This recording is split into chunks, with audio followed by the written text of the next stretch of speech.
India versus south Africa के तीसरे ODI match में कैप्टन केएल राहुल टॉस जीत के पहले बॉलिंग करने का फैसला लेते हैं। और ये एक मिरेकल से कम नहीं होती है, क्योंकि टीम इंडिया लगातार 20 ओडीआई मैचेस में टॉस हारी हुई है।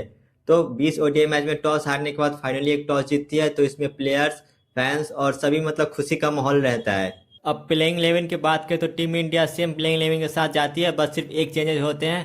वाशिंगटन सुंदर की जगह तिलक वर्मा को खिलाया जाता है। और यहीं पे साउथ अफ्रीका की टीम दो चेंजेस करके आती है, एक तो ओली बैटमैन और दूसरा यानी कल्टन। ये दोनों इन होते हैं और आउट होते हैं जॉर्जी, और बर्गर इन दोनों को बाहर कर देती है। सरदेव सिंह पहले ही ओवर में यानी कल्टन को डक पे आउट कर देते हैं और पवेलियन की तरफ उनको राह दिखा देते हैं। नंबर 3 पे कैप्टन टेम्बा बुमा आते हैं बैटिंग करने, और वो केंटन डिकॉक के साथ मिलकर अच्छी पार्टनरशिप करते हैं। इनके पार्टनरशिप 100 रन से भी अधिक की होती है, और केंटन डिकॉक अच्छे फॉर्म में दिख रहे होते हैं, और वो प्रसिद्ध कृष्णा को एक ओवर में 18-19 रन बनाते हैं, और वो प्रसिद्ध कृष्णा के लय खराब कर देते हैं, और इसी के साथ उनकी हाफ सेंचुरी भी पूरी हो जाती है। और फिर बॉलिंग करने आते हैं जडेजा, और इन दोनों की पार्टनरशिप को वो तोड़ देते हैं। यहाँ पे कैप्टन बबूमा आउट हो जाते हैं 48 रन पे, उनके हाफ सेंचुरी होते होते रह जाती है। नंबर 4 पे बैटिंग करने ब्रेजी आते हैं, और उनके साथ क्विंटन डिकॉक अच्छी पार्टनरशिप करते हैं, और वो अपनी सेंचुरी की तरफ बढ़ रहे होते हैं। वापस से बॉलिंग करने के लिए कृष्णा को बुलाया जाता है, और यहाँ पे कृष्णा ब्रेजी को आउट कर देते हैं, और इन दोनों की पार्टनरशिप यहीं पे टूट जाती है। फिर बैटिंग करने आते हैं माकरम, और माकरम को भी 6 ओवर में कृष्णा आउट कर देते हैं। और उसके बाद आते हैं बैटिंग करने डेवाल ब्रेविस, जो कि क्विंटन डिकॉक के साथ मिलकर अच्छी पार्टनरशिप करते हैं, और क्विंटन डिकॉक अपना सेंचुरी भी कंप्लीट करते हैं। लेकिन सेंचुरी कंप्लीट करने के थोड़ी देर बाद कृष्णा वापस आते हैं, और वो क्विंटन डिकॉक को क्लीन बोल्ड कर देते हैं। इसी के साथ क्विंटन डिकॉक 106 रनों की शानदार पारी खेलकर आउट हो जाते हैं। प्रसिद्ध कृष्णा के लिए तीसरा विकेट होता है, और यहीं पे गेम चेंजिंग मोमेंट होती है टीम इंडिया के लिए। इसके बाद डेवाल ब्रेविस और मार्को जेनसन साथ में अच्छे खेलते हैं, पार्टनरशिप करते हैं, लेकिन थोड़ी देर में कुलदीप यादव आते हैं और वो पार्टनरशिप तोड़ देते हैं। वो एक ही ओवर में 2 विकेट लेते हैं। जेनसन और डेवाल ब्रेविस दोनों को एक ही ओवर में चलता कर देते हैं। फिर बैटिंग करने आते हैं महाराज और उनके साथ बोस, लेकिन थोड़ी देर बाद कुलदीप यादव वापस आते हैं और वो सी बोस को आउट कर देते हैं। उसके बाद आते हैं एंगेडी। एंगेडी खेलते हैं महाराज के साथ, अच्छी पार्टनरशिप होती है, लेकिन ये पार्टनरशिप ज़्यादा देरी तक नहीं चलती है, क्योंकि इसमें एंगेडी को कुलदीप यादव नेक्स्ट ओवर में आते हैं और एलबीडब्ल्यू आउट कर देते हैं। फिर उसके बाद बैटिंग करने आते हैं ओली बाटमैन, लेकिन बाटमैन को प्रसिद्ध कृष्णा वापस आते हैं स्पेल अपने कंप्लीट करने, और बाटमैन को क्लीन बोल्ड कर देते हैं। प्रसिद्ध कृष्णा और कुलदीप यादव की अच्छी बॉलिंग की वजह से टीम इंडिया साउथ अफ्रीका को 270 रनों पर रोक देती है, और टीम इंडिया को जीत के लिए 271 रनों की जरूरत होती है। इसी के साथ टीम इंडिया 270 रन चेज करने के लिए मैदान में उतरती है। तो ओपनिंग में बल्लेबाजी करने के लिए आते हैं यशस्वी जायसवाल, और उनके साथ आते हैं हिटमैन रोहित शर्मा। जायसवाल आज अच्छे फॉर्म में थे, पिछले 2 मुकाबलों को लेकर वो थोड़ा संभल कर खेल रहे थे, और इनिंग की शुरुआत अच्छी करी, लेकिन थोड़ा स्लो थे।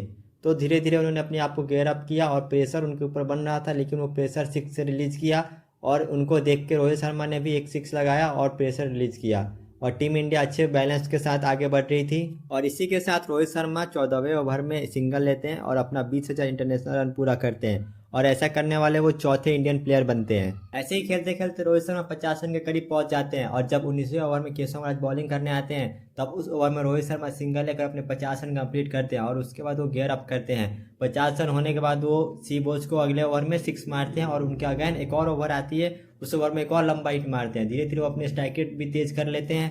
रोहित शर्मा को देखते हुए जायसवाल को भी कॉन्फिडेंस आता है, और वो जो स्लो खेल रहे थे, लेकिन वो भी धीरे धीरे अपने आप को गेयर अप करते हैं, और वो भी धीरे धीरे 50 रन के करीब पहुंचते हैं, और 30वें ओवर आते आते वो भी अपना 50 रन कंप्लीट कर लेते हैं। जायसवाल का ये मेडन ओडीआई 50 होता है। जायसवाल और रोहित दोनों की पार्टनरशिप अच्छे चल रही होती है, 155 रनों की साझेदारी हो चुकी होती है, लेकिन फिर बॉलिंग पे आते हैं केशव महाराज, और वो रोहित शर्मा को आउट कर देते हैं। वहाँ पे रोहित शर्मा 75 रन बनाकर वापस पवेलियन की तरफ जा रहे होते हैं, और फिर नेक्स्ट बैटिंग करने के लिए विराट कोहली आते हैं। जायसवाल जो स्टार्टिंग में स्लो और संभल के खेल रहे थे, वो भी अपना गेयर अप चेंज करते हैं, और धीरे धीरे वो भी तेज खेलना शुरू कर देते हैं। उनके बल्ले से 6-4 आने लगते हैं, और वो भी धीरे धीरे अपने सेंचुरी के करीब बढ़ने लगते हैं। 31वें ओवर में मार्को जेनसन के बॉलिंग पे कोहली के बल्ले से पहला चौका, एक शानदार चौका देखने को मिलता है। फैंस भी बहुत खुश हो जाते हैं। विराट कोहली भी अभी उसी फॉर्म में है जो पिछले 2 मैचों में सेंचुरी लगा चुके हैं, उसी फॉर्म में आज भी खेलने आए, उसी अंदाज में खेला, और उन्होंने सी बोस की ओवर में पहले एक अच्छी सी कवर ड्राइव लगाकर चौका मारा, फिर नेक्स्ट बॉल पे एक 6 लगा दिया, नो लुक 6। और उधर जायसवाल 99 रन पे खेल रहे होते हैं, और 36वें ओवर में वापस से सी बोस बॉलिंग करने आते हैं, और उस ओवर में जायसवाल सिंगल लेते हैं, और सिंगल लेकर वो अपना मेडन ओडीआई सेंचुरी कंप्लीट करते हैं। और इसी के साथ ये जायसवाल का पहला ओडीआई सेंचुरी होता है, और पूरी टीम इसको सेलिब्रेट कर रही होती है। जायसवाल ने स्टार्टिंग स्लो करी थी, बट धीरे धीरे तेज खेलते हुए उन्होंने अपनी सेंचुरी कंप्लीट कर ली। और दूसरी इनिंग में विराट कोहली अलग ही फॉर्म में खेल रहे थे। वो पहले से ही मन बना के आए थे कि ये गेम जल्दी खत्म करना है, और वो मतलब उनके स्ट्राइक रेट 100 से भी ऊपर, और वो 6 पे 6, 4 पे 4 लगाए जा रहे थे। रोहित शर्मा से भी तेज बैटिंग वो कर रहे थे और उन्होंने अपना 50 रन भी कंप्लीट किया सिर्फ 40 बॉल में। और धीरे धीरे वो गेम को फिनिश भी करना चाहते थे। हो सकता था अगर इनको पहले खेलने को मिलते इस मैच में तो ये यहाँ पे आप उनकी तीसरी सेंचुरी भी देख सकते थे।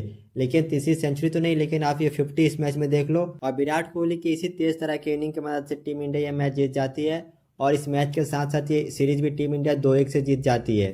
जायसवाल के शानदार शतक की वजह से player of the match Jaiswal को दिया जाता है और player of the series the king only Virat Kohli होते हैं। उन्होंने 2 सेंचुरी और 1 हाफ सेंचुरी लगाई जिसकी वजह से उन्हें प्लेयर ऑफ द सीरीज दिया जाता है।